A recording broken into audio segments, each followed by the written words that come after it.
안녕하세요. 대치동 빅마우스입니다. 자, 우리 구독자 여러분들 오랜만에 인사를 드립니다. 지금 D-100일이 남았습니다. 우리 자녀분들은 조금씩 더 예민해져 갈 그런 시점일 것 같고요. 또 우리 어머니 아버님들께서는 자녀들 앞에서는 내색을 안 하시지만 이제 뒤에서는 한숨과 걱정이 늘어가실 그런 시점이라고 생각이 됩니다. 게다가 이제 6평이 끝나고 대부분은 점수 결과가 안 좋았을 것 같아요. 예. 그렇기 때문에 아무래도 9평에 대한 점수 상승이나 등급 상승을 바라고 계신 분들 굉장히 많으실 걸로 사료가 되고요. 또 6평과 9평을 연관지어서 생각하시는 분들도 굉장히 많으실 것 같아요. 이 말씀을 들으시면 무슨 말이야? 당연히 6평, 9평 수능이 연관관계가 있는 거 아니야? 이렇게 생각하실 수 있는데 제가 미리 말씀드리건대 6평과 9평과 수능은 연관성이 없습니다. 예, 독립시행이에요. 그래서 6평을 잘 못 봤다 하더라도 9평을 잘 볼 수가 있고요. 9평을 잘 봤다 하더라도 수능을 못 볼 수도 있어요. 반대일 경우도 있고요. 항상 가능성이 열려 있다라고 생각을 하시고 지금 현재 상태를 너무 낙관적으로 생각하지도 마시고 너무 비관적으로 생각하시지 않으셨으면 좋겠습니다. 그냥 지금 이 시점에서 해야 할 일이 정해져 있습니다. 제가 그런 부분들을 딱 집어서 말씀드릴 테니까, 그리고 우리 수험생들이 고민할 만한 그런 지점들을 제가 이 영상의 짧은 시간 안에 다 모아서 정리해서 말씀드릴 테니까 여러분들께서 참고해 주시고 제 말을 좀 믿고 그대로 한번 진행을 해보시면 여러분들 국어 점수에서 또 여러분들이 과정상에서 어떤 불안감이나 걱정을 많이 하고 계실 텐데 그런 것들이 확실하게 개선될 거라고 저는 생각을 하고 있고요.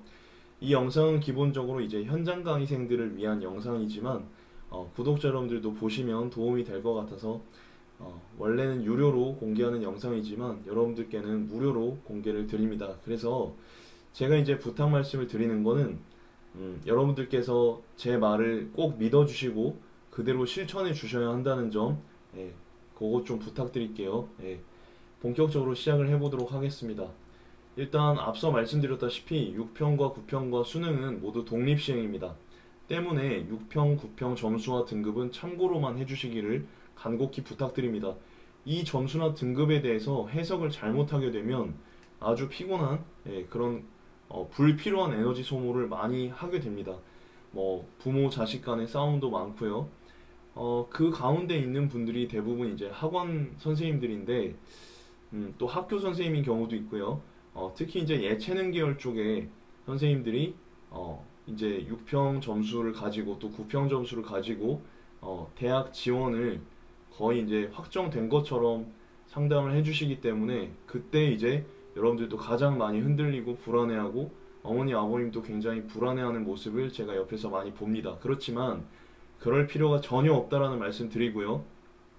일종의 가스라이팅이니까요. 여러분들 당하지 마시고 그냥 이제 학원 선생님들이 그렇게 얘기를 하시면 그냥 그런가 보다 참고로만 들어주시면 되겠습니다. 저는 분명히 말씀드렸습니다.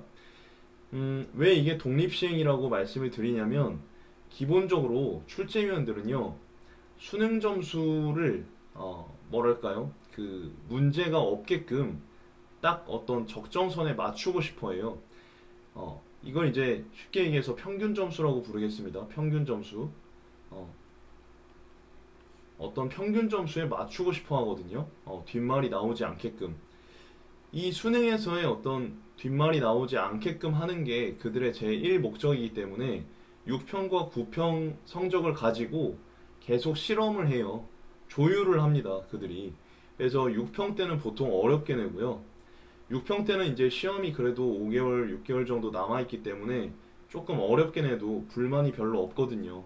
있긴 있지만 시간이 지나면 잊혀지기 때문에 6평 때 조금 어렵게 냈다가 9평 때는 보통 조금 쉽게 냈다가 그리고 수능 때는 어렵게 내는 것이 최근 3, 4년 정도의 수능 국어의 패턴이라고 할 수 있습니다. 그래서 6평 점수, 9평 점수, 수능 점수 이걸 뭔가 연관성 있다는 걸로 해석을 하시면 굉장히 낭패를 보실 수가 있습니다. 그리고 이제 아무래도 평균 점수를 조정한다라는 거는 난이도도 난이도지만 그 시험 문제 유형 수능에도 큰 변화가 있다는 얘기거든요. 그래서 어, 보통은 이제 베테랑 출제위원들조차도 6평, 9평 수능의 문제 유형을 조금씩 달리하면서 테스트를 해나갑니다. 그런데 최근에 출제위원들의 세대 교체가 이루어지고 있습니다. 네, 기존에 출제하시던 분들이 많이 이제 은퇴를 하시고요. 새로운 젊은 피들이 이제 수혈이 되고 있는데 이런 분들의 특징은 내가 이제 새로운 유형의 기존 수능 유형 말고 새로운 유형의 어떤 참신한 문제를 만들어 보겠다라는 어떤 야망과 열정이 굉장히 불타오르는 분들이에요. 제가 보니까. 예, 그래서 이런 분들의 경우에는 보통 이제 다양한 유형의 시험 유형을 참고해서 이전 수능 유형과는 조금씩 다른 유형을 내보려고 노력을 하고 있거든요. 그런 이제 느낌이 이제 들었던 게 작년 6평, 9평 수능 그리고 올해 6평까지 봤을 때 제 일종의 어떤 확신으로 그게 다가왔습니다.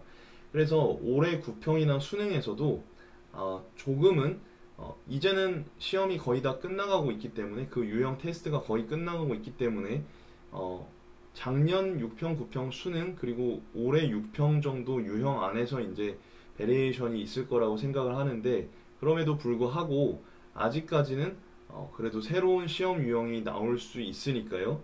여러분들께서 6평, 9평 수능 점수를 연관성 있다라고 생각하지 마시고 그냥 각각의 독립시행이라고 생각해 주시면 좋을 것 같습니다. 그래서 너무 큰 에너지를 쓰지 않으시기를 당부드리고요. 아무래도 이제 다양한 유형의 시험 유형을 참고하고 있다라는 건 아무래도 이제 뭐 리트라든지 아니면은 다른 어떤 PSAT라든지 뭐 이런 국어 시험 유형도 참고할 가능성이 있다고 생각을 하는데 뭐 너무 걱정하실 필요는 없고요. 다만 제가 말씀드리고 싶은 건 여러분들께서 기출문제하고 다양한 유형의 모의고사를 좀 많이 풀어보시라는 점을 말씀드리고 싶습니다. 보통은 뭐 2감이면 2감, 뭐 상상이면 상상, 바탕이면 바탕 뭐 이런 한 종류 정도의 모의고사를 푸는 경우가 많은데요. 비용적인 부담도 있으실 거고 근데 뭐 비용적인 거 생각하지 마시고 올해 같은 경우에는 최대한 다양한 모의고사를 풀어보시면 좋을 것 같습니다.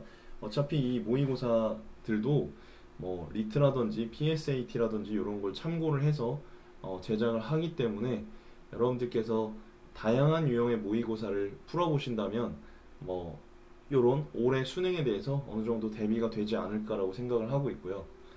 그래서 그러면 여러분들께서 이런 이제 궁금증을 가질 수 있겠죠. 6평, 9평 수능의 점수를 신경 쓰지 말라고 하면 대체 뭐에다 집중을 해야 되냐 여쭤보실 가능성이 큰데요. 그래서 제가 제안을 드리는 것이 여러분 과거의 점수나 현재의 점수보다는 현재 여러분이 어떻게 진행하고 있는지 그 과정에 집중을 하시면 좋을 것 같습니다.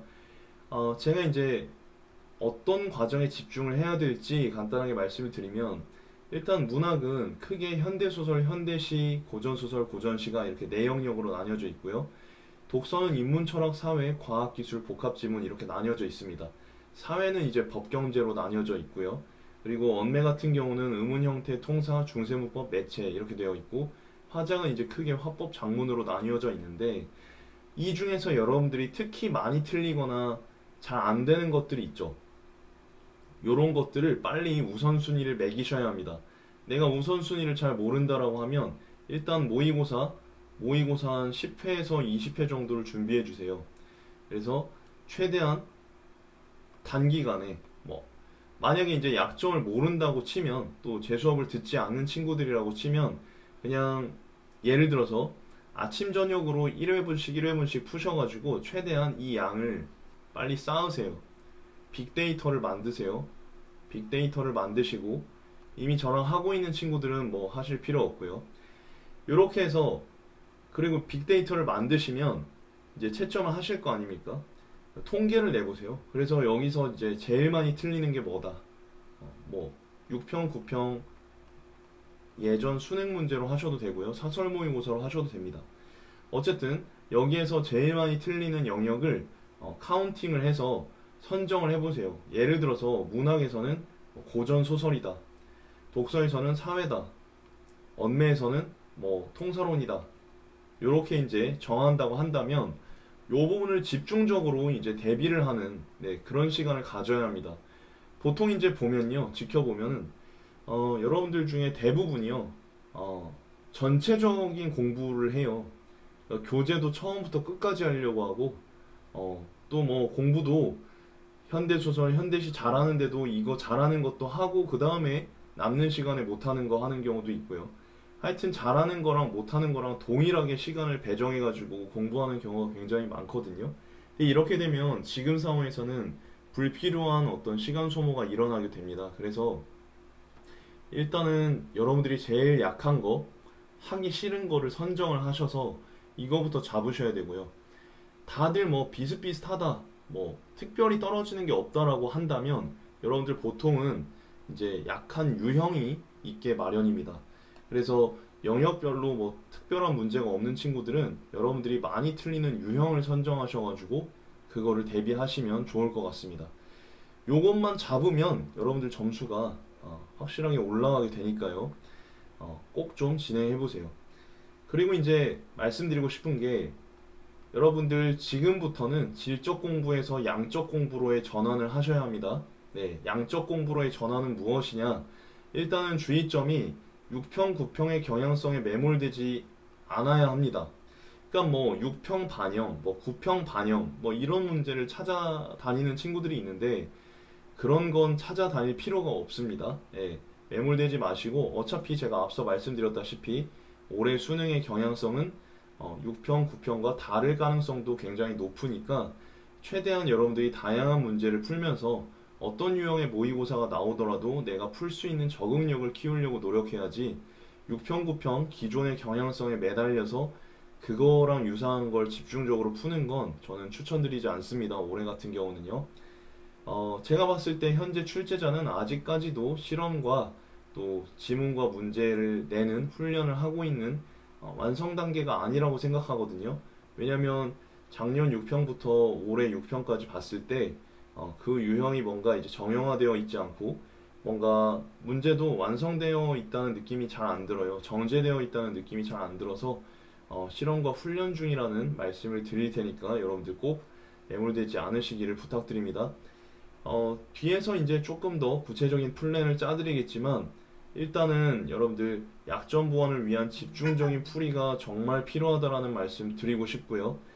뭐 사설 모의고사로 진행하는 친구들 특히 제가 말씀드리고 싶은 건 그런 사설 모의고사를 한다면 항상 마무리는 기출로 돌아와서 마무리를 지어주시기를 바라고요. 또 혹여나 노파심에 말씀을 드린다면 기출문제 중심으로 공부를 해나가는 친구들이 있죠. 올해 같은 경우는 기출문제를 보시는 거 좋지만 사설 모의고사도 꼭 같이 봐주시라는 점 제가 다시 한번 강조 말씀드리겠습니다.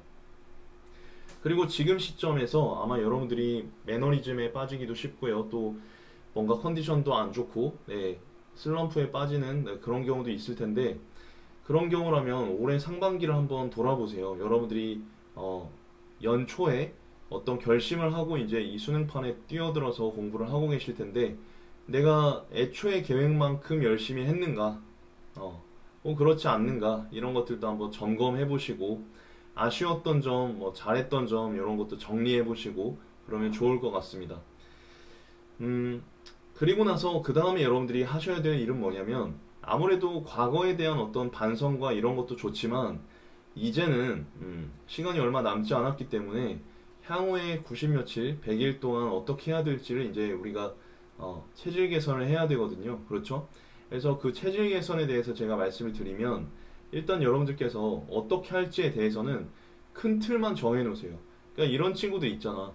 뭐 되게 세세하게 이제 계획을 잡는 친구들이 있잖아. 그런 친구들은 지금 날씨도 덥고 컨디션도 오락가락이고 그래서 중간에 하다가 뭐가 잘 틀어지면은 틀어질 수 있고 만약 그렇게 틀어지면은 계획이 와르르 무너진다는 그런 느낌 때문에 한두 개 틀어졌다고 해서 그날의 공부를 접는 경우도 굉장히 많거든요. 그래서 그냥 여러분들께서 한 주치에 대한 한 주치나 아니면 한 달치에 대한 전체적인 큰 틀만 정해 놓으시고 큰 틀만 정해 놓으시고 계획을 작성해 주시면 되는데 데드라인은 정해 놓으셔야죠. 뭐 내가 일주일 안에 이걸 해야 되는 분량이다, 혹은 뭐 한 달 안에 해야 되는 분량이다, 이런 거 정해 놓으시되, 다만 이제 계획은 그날그날 작성해서 융통성 있게 조정을 해주시면 됩니다.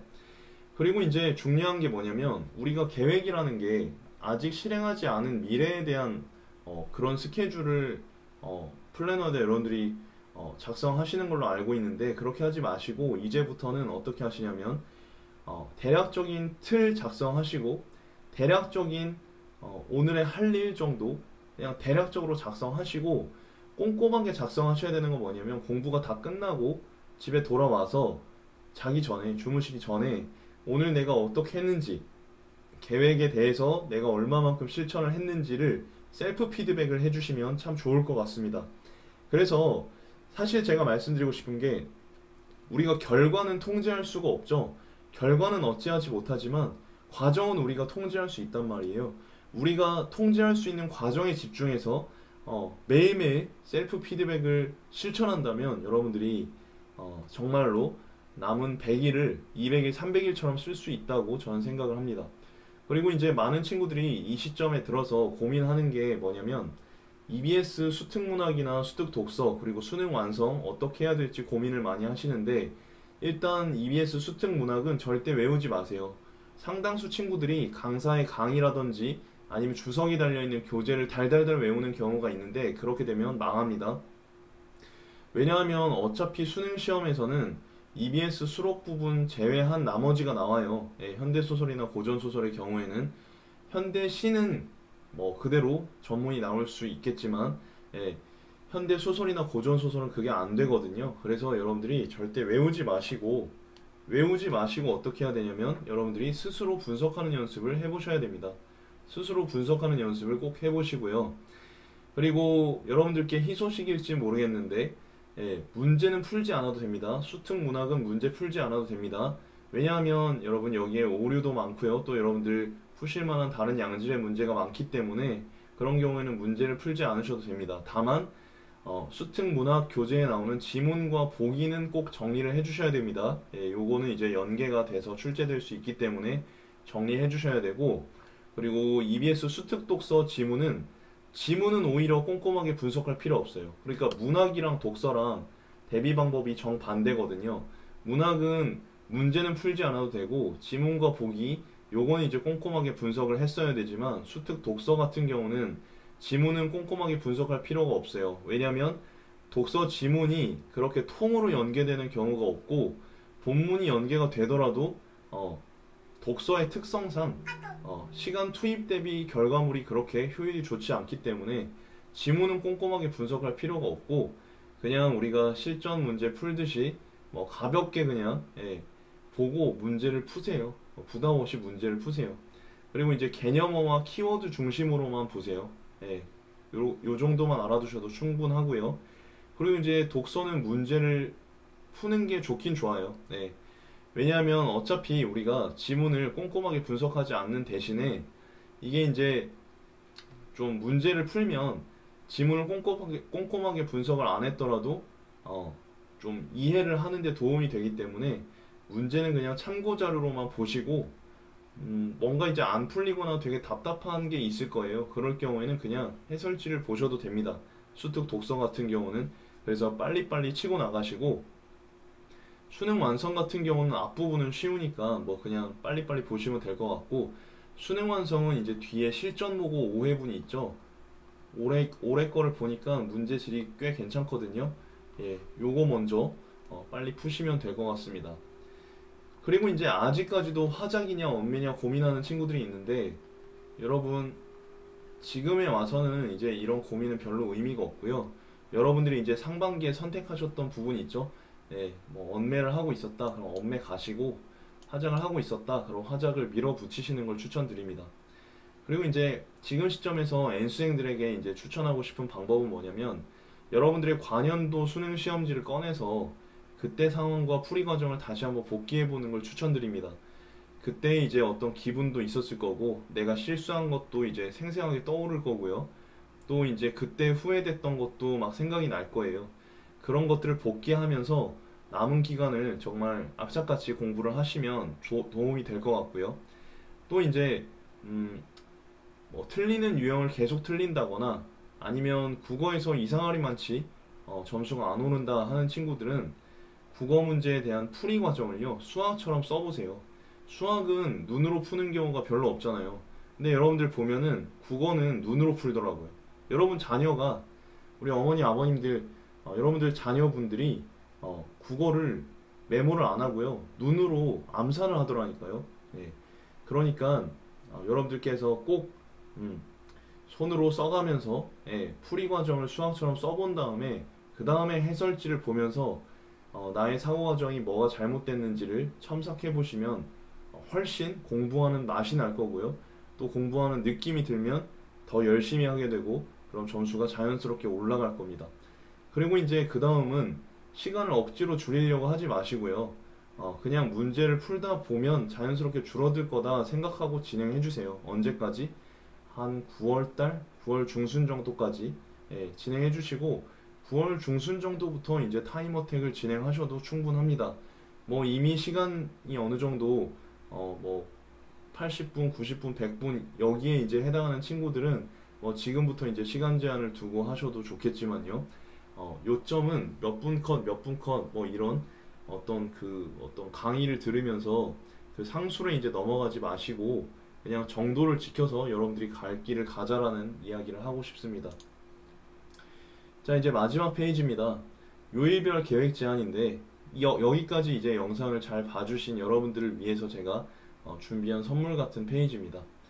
여기까지 오셨다면 여러분들 영상 구독과 좋아요 한 번씩만 부탁드립니다. 구독과 좋아요 한 번씩만 꼭 좀 부탁드립니다. 자, 그래서 요일별 계획을 세워드리면 일단 첫 번째 날에는 지난번에 예전에 풀어보셨던 모의고사를 다시 한번 풀어보시고 되도록이면 지난주에 풀었던 모의고사가 있으면 좋겠어요. 그래서 지난주에 뭐 2회분을 풀었다 그러면 2회분의 모의고사를 월요일날 총복습하고요. 다시 한번 풀어보셔도 좋고 그리고 이제 자신이 극복해야 할 약점에 대해서 다시 한번 상기시키시고 목표를 다시 잡는 게 좋습니다. 이런 방향 설정이 없이 이제 공부를 하시다 보면은 그냥 맹목적인 공부가 되기 쉬우니까 꼭 좀 주의해 주시고 두 번째 날에는 여러분 약점 보완을 하셔야 합니다. 제가 앞 페이지에서 또 위에서 계속 강조드리고 있는 그런 부분이죠. 약점 보완을 하셔야 됩니다. 약점 보완은 한 지문당 빡빡하게 시간을 설정한 뒤에 포인트가 이거예요. 한 자리에 앉아가지고 화장실 가서도 안 됩니다. 그러니까 약점 보완하는 날에는 되도록이면 물도 마시지 말고 그냥 커피도 마시지 말고 카페인에 약한 친구들은 그냥 한 자리에 앉아서 최소 10지문 이상 연달아서 풀 수 있도록 노력해봐야 됩니다. 10지문 이상 연달아서 풀어봐야 돼요. 여러분들 보면은 한 지문씩 풀릴 때하고 여러 지문을 동시에 풀릴 때하고 느낌이 완전 다르거든요. 아무리 쉬운 지문이라도 여러 지문을 풀리다 보면 여러분들 오답이 나고 실수가 납니다.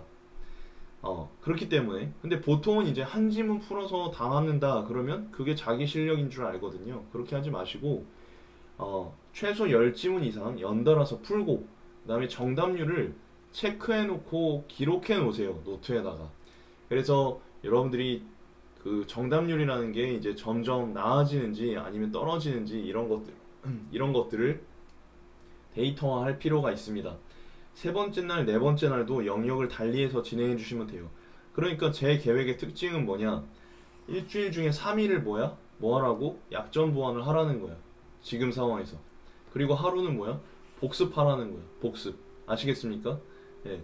그리고 이제 나머지 이틀 동안은 뭘 하냐면 새로운 모의고사를 풀면 됩니다. 뭐 기출 분석을 해도 되고요. 그리고 이제 포인트는 뭐냐면 실전 모의고사 2회를 푼 다음에 그 다음에 언매나 화작을 2시간 정도 추가로 진행하자는 거예요.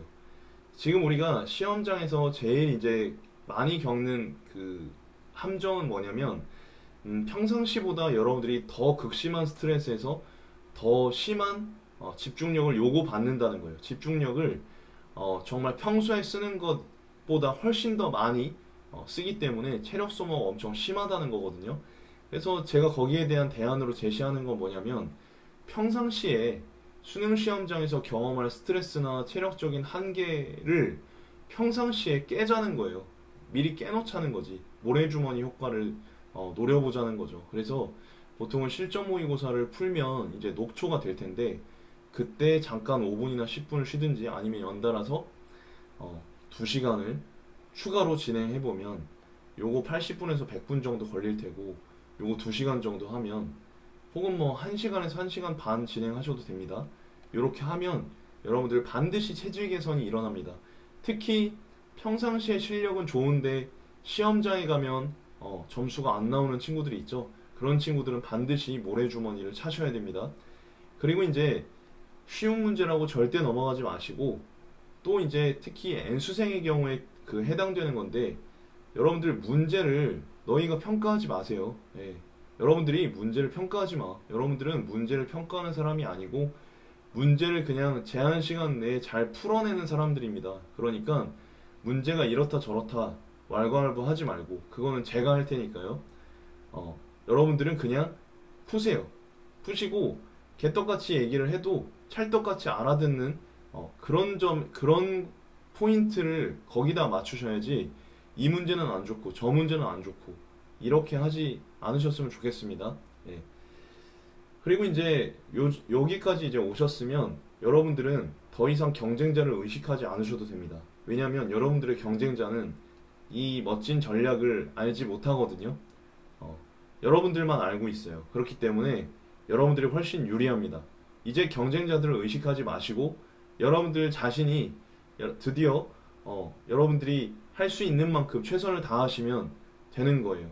그냥 자기와의 싸움으로 드디어 돌입했다라고 생각하시면 되고 이후에 제가 뭐 매주 멘탈 영상도 올려드릴 거고요. 또 구평을 본 후에는 제가 또 총평과 해설 강의 그리고 그때 가서 다시 이제 마지막 계획을 수립해 드릴 테니까 아무 걱정 안 하셔도 됩니다. 그리고 이제 멘탈 관리를 잘 하셔야 됩니다. 특히 이제 멘탈이 흔들리는 경우가 어떤 경우냐면 내가 노력을 했음에도 불구하고 잘 안 되면 어떡하지? 이런 경우가 굉장히 많은데 그렇지 않아도 돼요. 제가 이제 데리고 있는 5등급에서 8등급 제자들이 1, 2등급으로 된 경우가 굉장히 많습니다. 확률로 치면 거의 90%거든요. 그러니까 여러분들 끝까지 포기하지만 않으면 이 계획대로만 진행하시면 반드시 여러분들 할 수 있으니까요. 포기하지 마시고 끝까지 최선을 다해 주시기를 간곡히 부탁드립니다. 정말 열심히 달려왔잖아요. 이제 유종의 미를 거둬야죠. 그래서 여러분들 대치동 빅마우스가 여러분들 항상 응원하고 있으니까요. 힘내주시고 고민이 있다면 또 댓글로 남겨주시면 감사하겠습니다. 그러면 또 다음 영상에서 좋은 모습으로 찾아뵙겠습니다. 감사합니다.